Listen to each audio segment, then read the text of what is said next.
Hello there, folks. How are we doing? Oh, fuck me, it's hot. I'm Georges McKay, and today I want to take a look at Story of the Eye by Georges Bataille. First published in 1928. Story of the Eye is kind of an infamous piece nowadays. I don't know whether you've heard of it. I would imagine probably. And it tells the tale of an unnamed narrator and his distant familial related lover named Simone, and their kind of sexual frolicking, shall we say, and misadventures. I'm not going to detail the plot too much because I actually don't think it's that necessary, and if you haven't read it then it will just kind of spoil it a little bit. But yeah, this is a kind of warning that I probably will end up spoiling some elements of it because, you know, that's what happens when you review stuff. So,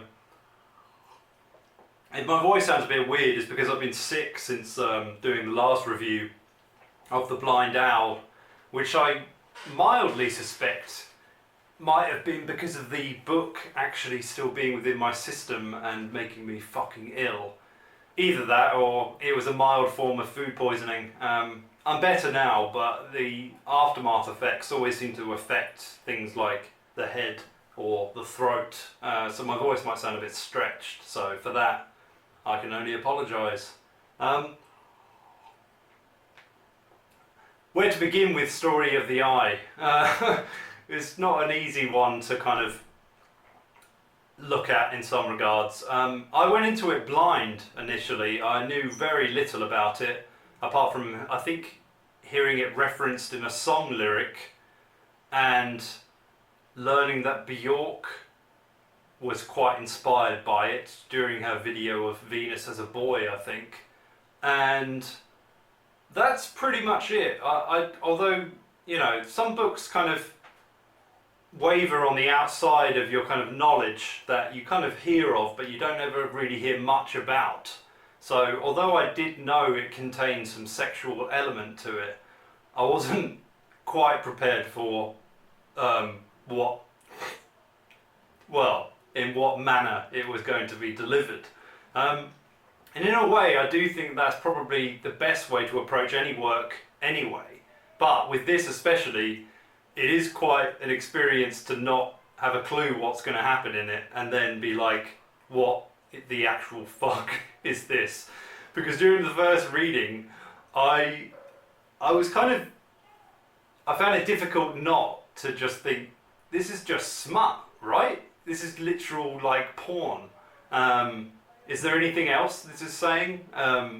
You know, and although in some of the reviews I've read since have mentioned that it isn't very arousing at all, and in many regards it isn't, especially as it goes on, I still found myself quite aroused by it, to be honest, especially in the early stages. And that wasn't because of the acts involved, because we're talking about stuff like milk, eggs, bull's testicles, frequent ejaculations over the face, urine as well. That is, I think urine's probably the biggest one actually. That always seems to be playing a part within these two's escapades. That's how it begins, and for me to admit that it mildly aroused me is a little bit embarrassing, but I'll be honest about it. I think it's more appropriate to do that. But also I want to put a disclaimer out there that the reason I found it quite provoking in the sexual sense is because of the liberation Simone and the narrator enjoyed together, and it reminded me of youth. And I should mention here that they are of around the age of about 15 or 16 roughly, and as they're distantly related, whatever that means, they kind of meet up in this villa, and within a few days it's quite obvious what they're going to be getting up to, because Simone, and well, at the beginning Simone puts some milk in a saucer and sits on top of it to give pussy milk, and and from that juvenile kind of experimentation, shall we say, we're kind of sent on an adventure with these two, and the kind of horrific acts they get up to be honest, because eventually we come to meet a character of a similar age named Marcel, and she's kind of she represents innocence as well, and Simone and the narrator basically destroy her, and she becomes an infatuation of theirs that's mutually shared, and they basically rape her from the beginning. It's not initially stated that it's rape, but they're very aggressive with her, and they basically force her into their depraved games. But she does also then attend an orgy that they hold, and after and during this orgy, Marcel comes. I mean, there's a lot of things I want to reference because the story is kind of told in two parts, I would say. You've got the main meat chunk of it, the story of the eye, but then you've also got a section called coincidences that are the author describing his inspirations or possible inspirations from his own life. So I'm assuming that would be Bataille himself basically giving a kind of demonstration of where the incidences that occur during the novella were basically derived from. I'm going to try and get onto that a bit later and describe the main kind of story first, but they're definitely connected, without a doubt. They're very well connected, and I would say without that kind of, it's not really an afterword, but it's kind of like almost like an author history that explains the kind of reason for the novel's existence in a sense. It's quite an unconventional approach, but it was also written under a pseudonym for a number of years. I did read that it wasn't actually revealed that Georges Bataille wrote it until 5 years after his death. So I find that quite interesting as well.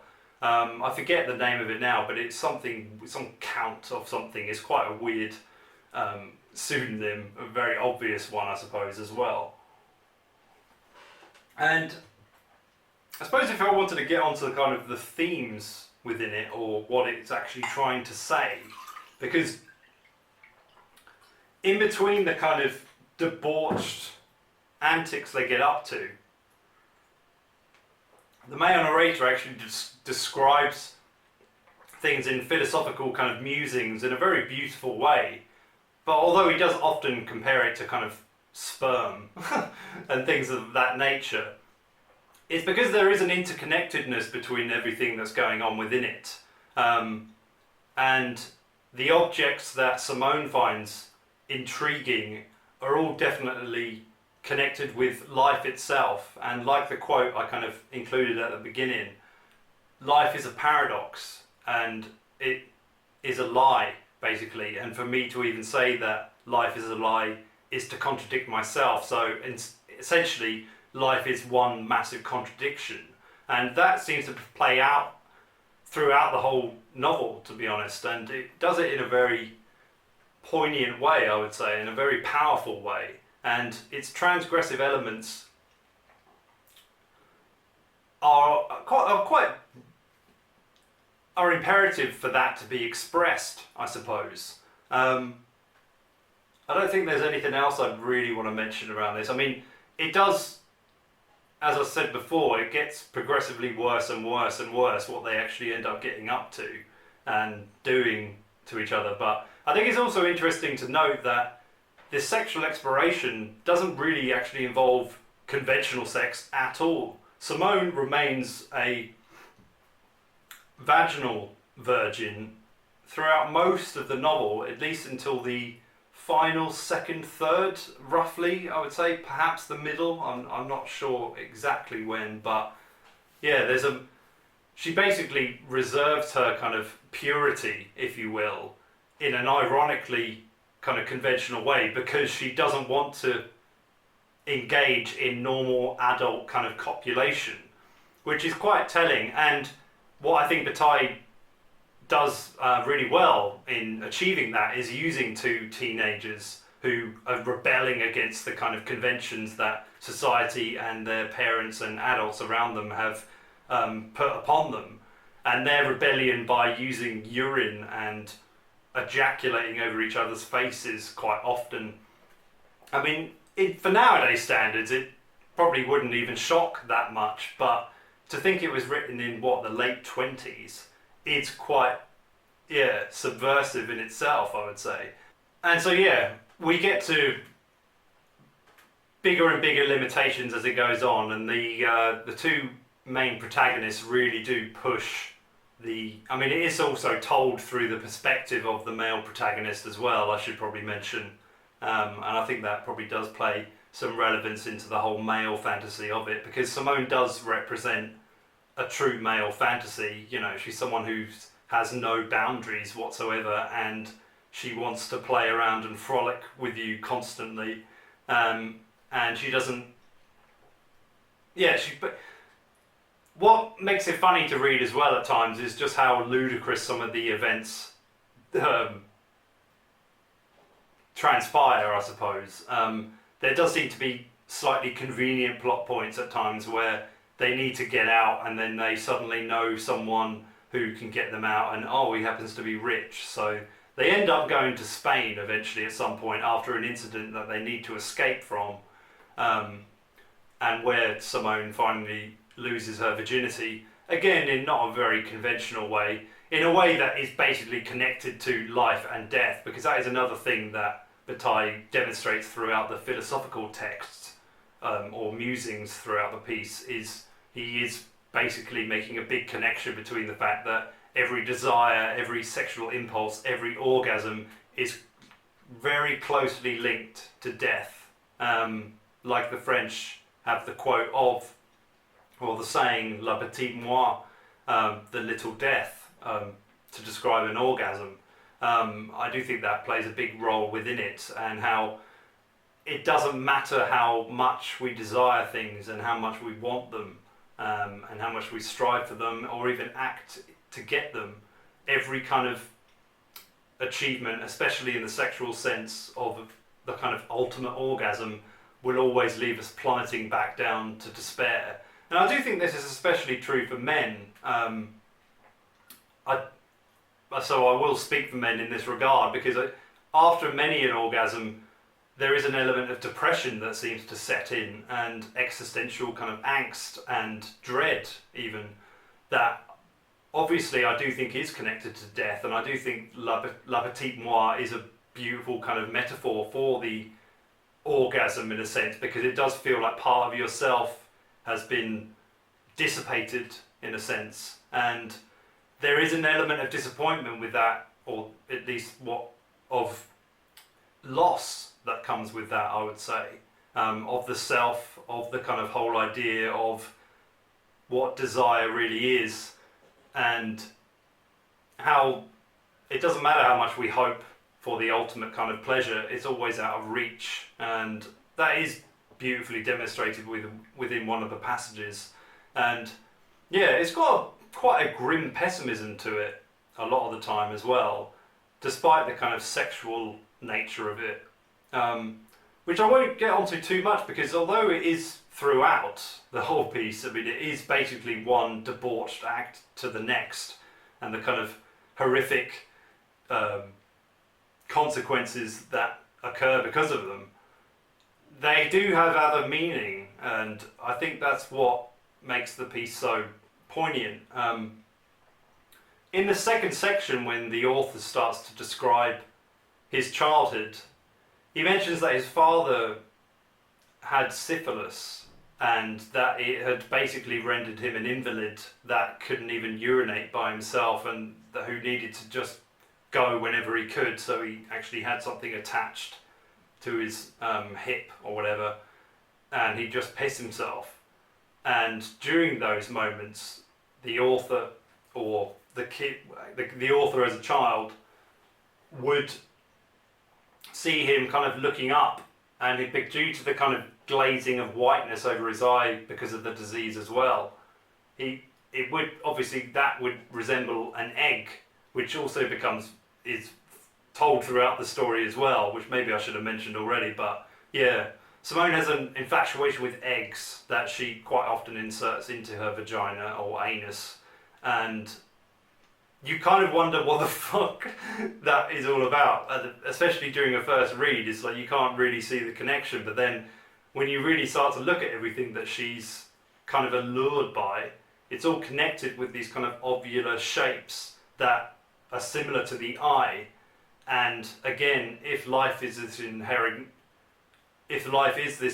contradiction, and the eye coming to represent something like an egg also represents a kind of false birth, so again that would fall into the kind of contradictory ideas that it portrays. And the fact that she does stick it up her cunt also would demonstrate a false birth in itself, because it's almost like, you know, this inanimate thing that is still alive in some regards, or at least it could give life, shall we say. One of the things as well turned out to be a bull's testicle, again, which at one point did give life but now does not. She sees these really strange attractions to them. So when the author's describing his own childhood with his father and how he sees this glazed over eye that represents an egg, it throws the whole narrative before into question and into a kind of completely different realm of what the significance actually meant. And when you really read over it, you do notice that anytime an egg is mentioned, piss soon follows, or starts flowing, shall we say. And okay, the other part of what Bataille was saying as well, because it does act as a kind of criticism, at least, or an exposure of the way the French Catholic Church viewed sex and how they tried to control it and shame people for how they felt. And I think what Bataille is really saying within it is that, yeah, you might be able to try and control people's urges or, you know, illicit thoughts, but because of our imagination when it comes to sex, you cannot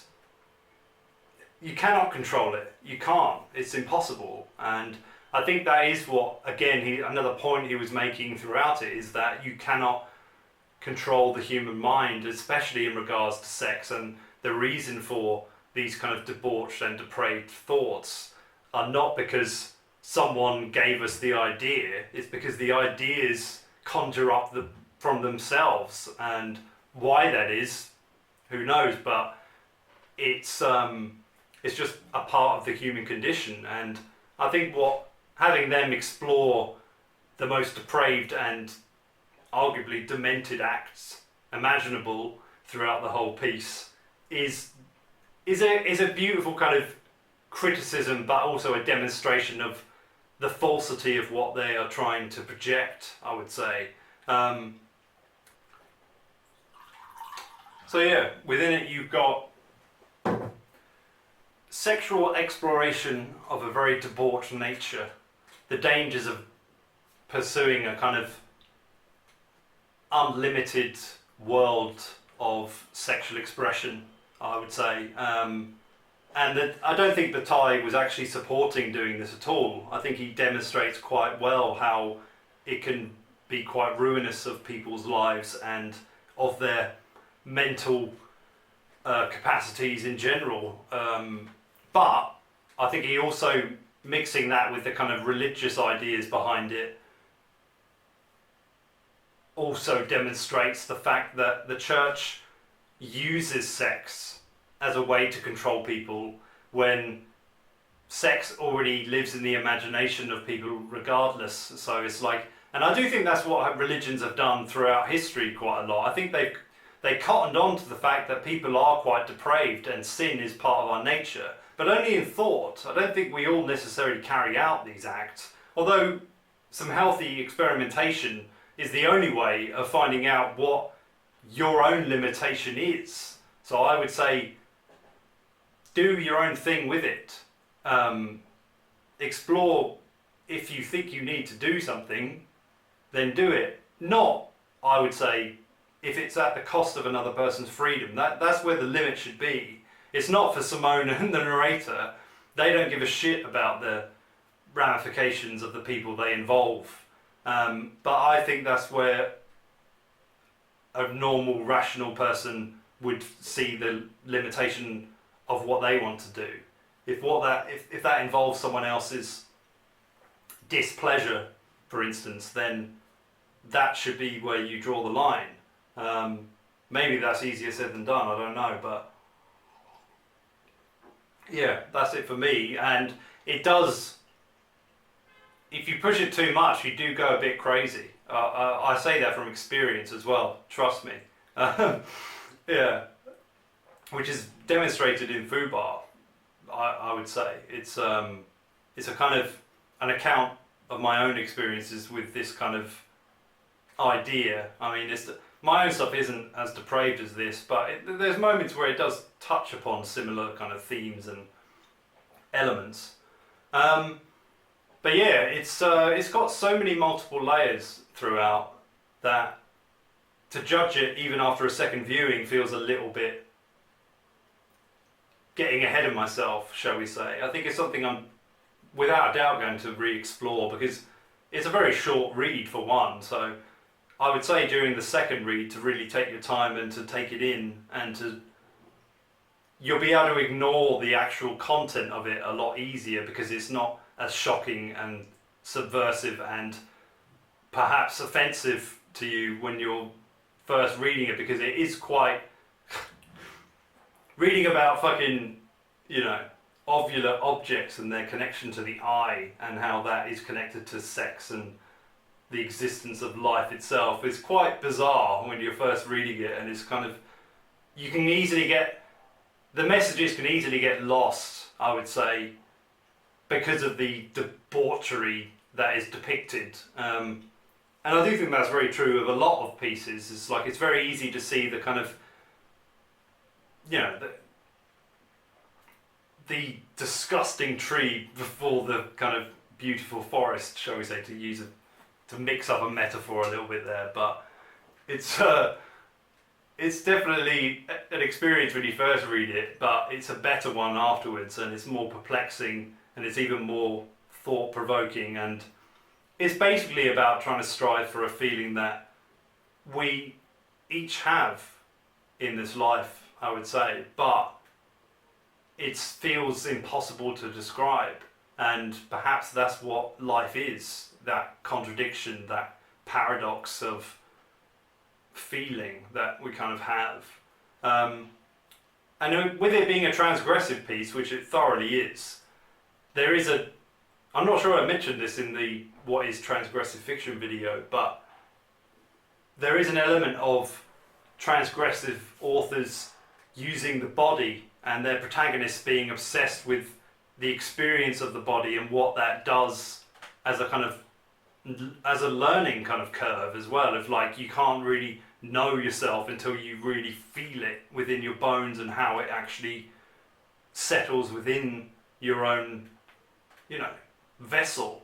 So it isn't really about the kind of academic way of viewing it, because if you view it academically or from a kind of standard storytelling point of view, you'll probably be quite disappointed, because it seems flawed, but that isn't the point. So you'll be missing quite a lot if you look at it in that kind of conventional way, because it's not, although it is called Story of the Eye, I think that is far more metaphorical than it is anything else. And although there is a kind of narrative within it, if you will, there's a lot of convenient kind of plot developments within it, and things that you'd imagine to be necessary but don't seem to play a part. And yeah, it's mainly just about this kind of exploration of feeling something that is beyond your own experience, I would say. And it is a kind of masterpiece, I would say. I mean, it isn't a conventional one by any stretch, but there is something about it that sits in you and you can't really explain it, and there is a labyrinthian kind of element that the beginning connects so much to the explanations at the end, and the whole piece feels like it's kind of a very odd, surreal fantasy born out of this author's reality, which is very I don't know, it provokes a lot more philosophical kind of thoughts, but when you're first reading it, it's like I'm just reading porn, and very depraved, fucked up adolescent porn as well, because of their fuck you to society. They just explore completely different elements of it a lot of the time, and yeah, there's anal and things like that, which in today's standards is fucking normalized to the point of it being just the same as regular sex. But in this time, I would imagine it wasn't something. I imagine it was still experimented with, but I don't think it was something anyone ever spoke of. That's what I would kind of point it down. But then again, when you really look through human history, sexual depravity and experimentation wasn't any. It's nothing new. We've been doing this shit since fucking we broke out of the savannah, and we probably did a lot of it in the savannah with the fucking Neanderthals as it was anyway. So it's just part of the human condition. It's a fucking great book. Check it out. Thank you very much for watching. I've been GC McKay. I'll be back next week with something perhaps less sexually orientated, but I write about sex a lot, so it's a bit of a wonder why I didn't review this before, considering the obvious connection, but never mind. Fubar especially explores kind of similar themes in a kind of modern sense, but also Eric Archer, who's the main protagonist, is someone who really pushes the boundaries of what is acceptable and what is, or what are his fantasies, I suppose. He wants to merge them almost, or he wants to live the ultimate fantasy, but then he comes to realise the horror of trying to pursue that, I would say. And in some ways, I do think Story of the Eye is probably an erotic horror and mostly tragedy. It doesn't. The initial story kind of ends a little bit kind of whimsically. It's like they don't suffer any consequences for what they did, and they end up just fleeing off to another continent to carry on their dirty antics. So, and that's fine. It's because that's when you get the kind of explanation, if you will. I don't know how true most of it was in Bataille's real life, but yeah, it works brilliantly. It's and I found it a very brave decision to wait that long throughout this. Because you get all these ideas of like, what the fuck, and this is fucked up, and then you get this kind of sad, poignant, and I would say delicate story about this kid who had to watch his father go insane and be an invalid and piss himself, and then you kind of like, it just gives a whole different meaning to the whole story. And it's I do think it's very pessimistic, really, although there is a kind of beautiful attempt from the author to make a traumatic experience into something more jubilant through his kind of surreal, subconscious exploration of hallucinatory sexual exploration. That's what it seems to be, and there is a really beautiful metaphysical element within it as well, where it's kind of connected to the universe. Everything seems to be surrounded by, and I think the use of the eye is actually just brilliant, to be honest, as well. It's like, because what are we without our eyes? What is it to be human without being able to see? And how light is also connected to everything that exists and that we depend upon and that we feel and that does something to us. When you feel really hot, some people don't get this, but I find it does give you a kind of craziness and a kind of lust for other people and for depravity and things like that. So there is an element of what light itself does to people, and what is light but what we can see through reflections and things like that. I mean, it's a fucking... I'm going to stop this video now, but it's a great fucking book, and I thoroughly recommend checking it out. And let me know in the comments below what you think of it. If I missed anything during this, I probably have. But yeah, let me know in the... what did you make? I do find that... I will say this, that the narrator does conveniently dodge a couple of incidences that happen that get revealed by the other characters. So he is slightly unreliable, and therefore it does make you question his perception of especially Marcel, who kind of plays the most tragic figure throughout it. Well, maybe second, but yeah, it's quite interesting to see that maybe he's a little bit suspect in the way he's portraying this story as well. But yeah, I'm fucking boiling, by the way. It's very hot. I have to close the window to keep the sound out, and it's not pleasant. So I'm going to go. Thank you very much for watching. I've been GC McKay, and I'll be GC McKay again next week. I've got to stop saying that. I sound like a fucking idiot. So, ciao.